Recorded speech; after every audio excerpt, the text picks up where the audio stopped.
no programa Falando Geral. A Hora da Verdade com Gabriela Nácia.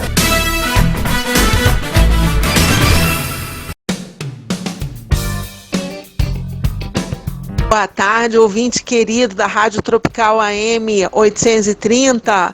Você que está ouvindo Zé Carlos Rocha no programa Falando Geral. Eis aí o programa de hoje, eis aí a Hora da Verdade. Bem, hoje a gente vai abordar um tema polêmico, que é o momento em que Jesus, com seus discípulos, atravessava dentro de um barquinho, de uma margem a outra do rio, e aconteceu uma grande tempestade. E no momento da tempestade, os discípulos sentiram medo, mas Jesus estava dormindo. E aí, ouvinte, o que você tem a dizer sobre isso?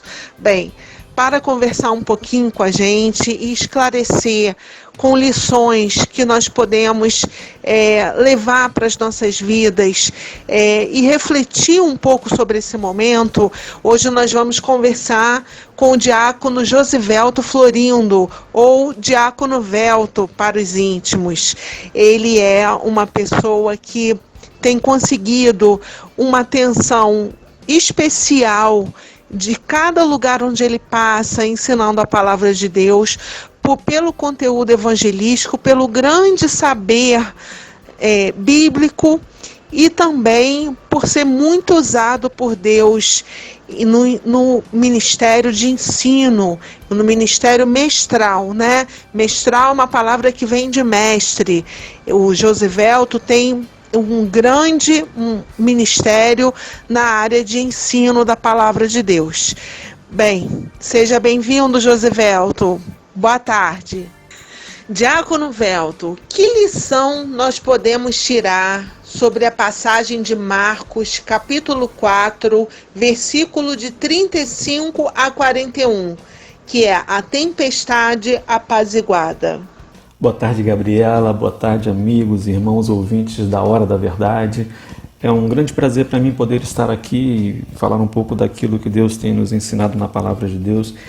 E esse texto em particular de Marcos, né, não só esse, mas como todos os textos em que Jesus ele está ensinando algo para os seus discípulos, é muito importante para nós, para os nossos dias. E esse texto em especial me chama a atenção porque esse fato acontece num lugar em que os discípulos estavam acostumados. A maioria deles eram pescadores, então eles eram homens acostumados ao mar, eles eram homens acostumados à embarcação. Mas o texto diz que em um determinado momento, quando eles estavam no barco, veio sobre eles um forte vento, uma forte tempestade, e as ondas já estavam cobrindo o barco, e eles entraram em desespero, eles ficaram com medo, porque eles estavam à beira da morte. E naquele momento eles vão procurar Jesus e, para surpresa deles, Jesus estava dormindo no barco, querido. E o que eu quero chamar a tua atenção neste texto é que, mesmo num lugar que parecia estar tudo sob controle, veio uma tempestade inesperada. Talvez você esteja vivendo um momento assim, estava tudo sob controle, mas veio sobre você um problema inesperado, veio sobre você uma tempestade que não estava prevista. E parece que Jesus está dormindo, querido, mas creia que Jesus estava, assim como ele estava ensinando aos seus discípulos, ele está ensinando para nós nessa tarde. É que o fato de Jesus estar dormindo, ele está nos dizendo que aquilo que nos desespera, aquilo que nos traz medo, aquilo que nos coloca pânico, não desespera o Senhor. O Senhor não se apavora com uma tempestade, querido. E no momento certo, Ele vai levantar a sua voz e vai dizer: vento, se acalme, tempestade, se acalme. Aquilo que nós chamamos de problema, aquilo que nós chamamos de tempestade, o Senhor chama de oportunidade para mostrar o seu poder nas nossas vidas. Os discípulos até aquele momento conheciam um Jesus que curava enfermos, que fazia paralítico andar, mas depois daquele momento, querido, eles conheceram Jesus que era capaz de acalmar ventos e tempestades. Eu não sei qual é a tempestade que está vindo sobre a tua vida, mas eu quero profetizar que o Senhor Jesus está no barco com você e logo, logo você vai ouvir da boca de Jesus dizendo: vento, mar, se acalme. Creia nisso nesta tarde, querido. A tempestade não assustava o Senhor Jesus, como você mesmo foi claro na sua resposta. Eu te pergunto, Jesus acalmou a pandemia trazendo a vacina? Olha, Gabriela, eu creio que, assim como nós falamos anteriormente, tudo está no controle de Deus e assim eu experimento na minha vida, tudo está sob o controle dele. E sim, eu creio que, até por um texto que está em Jeremias, no capítulo 5, no verso 22, o texto diz que o Senhor mesmo diz assim: eu pus limite para as ondas do mar, eu pus a areia da praia como o limite para as ondas, para que elas não venham ultrapassar, ainda que elas se levantem, ainda que elas bramem, elas não vão ultrapassar. Isso é um decreto eterno, é um limite colocado por Deus. Assim eu também creio que as nossas lutas, elas têm um limite. Paulo, quando diz em 1 Coríntios 10, no versículo 13, ele diz que a provação vem sobre nós, não vem provação nenhuma que nós não possamos suportar. Antes, com a provação, o Senhor manda o escape, para que a gente possa suportar. Então eu creio que essa vacina é sim o escape de Deus para esse momento. Um momento tão sofrido, famílias em luto, né? Pessoas chorando, enfermas, em hospitais.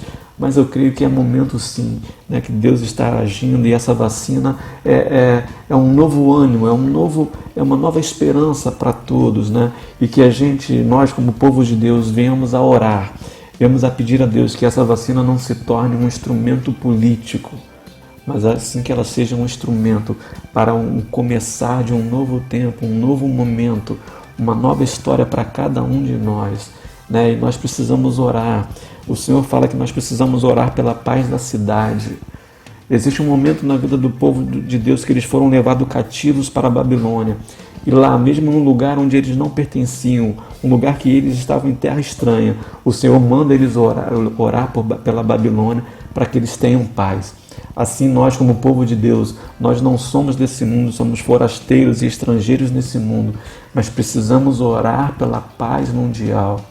E quando a igreja se levantar e orar, querido, nós vamos desfrutar também da paz. O nosso papel é orar.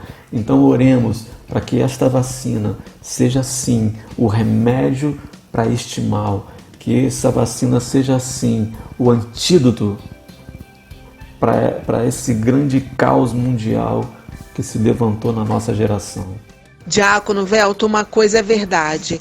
Muitas pessoas, por causa da pandemia, têm se voltado para Deus, têm se arrependido dos seus pecados, têm pedido perdão a Deus, têm orado muito mais, têm se sensibilizado, têm ajudado os necessitados, enviando cestas básicas, participando de ações sociais. Isso é fato, né? A gente tem notado que a sociedade está passando por uma grande transformação sentimental, né? Os sentimentos estão mais voltados para Deus. Então eu te pergunto, que lição nós podemos tirar com a pandemia, da pandemia? Olha, Gabriela, muitas lições a gente pode aprender com essa pandemia, mas eu quero chamar a atenção para uma em especial. O tanto de mortes repentinas que aconteceram, pessoas que estavam bem e alguns dias depois vieram a falecer, só reforça aquilo que a Bíblia diz, que eu e você, a nossa vida é passageira, nós somos como folhas que caem e vem o vento e leva. E quantas pessoas morreram sem a oportunidade de se reconciliar com alguém, sem a oportunidade de pedir perdão a um familiar, a um amigo, a um irmão, a um pai, a uma mãe, a uma esposa. Que eu quero deixar para nós nessa tarde como reflexão. Não deixe de se reconciliar com alguém para amanhã. Se reconcilie hoje. Não deixe para perdoar amanhã alguém que você tem que perdoar hoje. Não deixe para amar amanhã alguém que você tem que amar hoje. Não deixe para dizer amanhã eu te amo para alguém que precisa ouvir o eu te amo seu hoje. Não deixe passar o tempo, querido. O que nós podemos levar dessa vida é o amor. Jesus, por onde ele passava, por toda a sua vida, ele marcou as pessoas positivamente com uma palavra, com um gesto, com um olhar, com um abraço. E a pergunta que eu quero deixar para nós nesta tarde: como você tem marcado as pessoas que estão ao seu lado? Você tem marcado positivamente essas pessoas? Seja um homem e uma mulher de Deus. Seja um homem e uma mulher que leva a paz aonde chega, onde leva a alegria aonde chega, onde leva a presença de Deus aonde chega. Seja você aquele que vai propagar a paz do Senhor Jesus, aquela paz que excede todo o entendimento, que é capaz de guardar os nossos corações e a nossa mente, para que nós possamos enfrentar toda essa pandemia, sabendo que estamos guardados e protegidos pelo Senhor. Ame mais, abençoe as pessoas que estão ao seu redor. Eu quero agradecer pela oportunidade dessa entrevista e que Deus possa te abençoar, cada ouvinte aqui nesta tarde possa abençoar você, Gabriela. Fiquem com Deus, um grande abraço. Bem, José Carlos, a palavra está contigo agora. Encerramos o quadro A Hora da Verdade de hoje com a certeza de que estamos mais ricos na nossa vida espiritual. Deus abençoe a todos.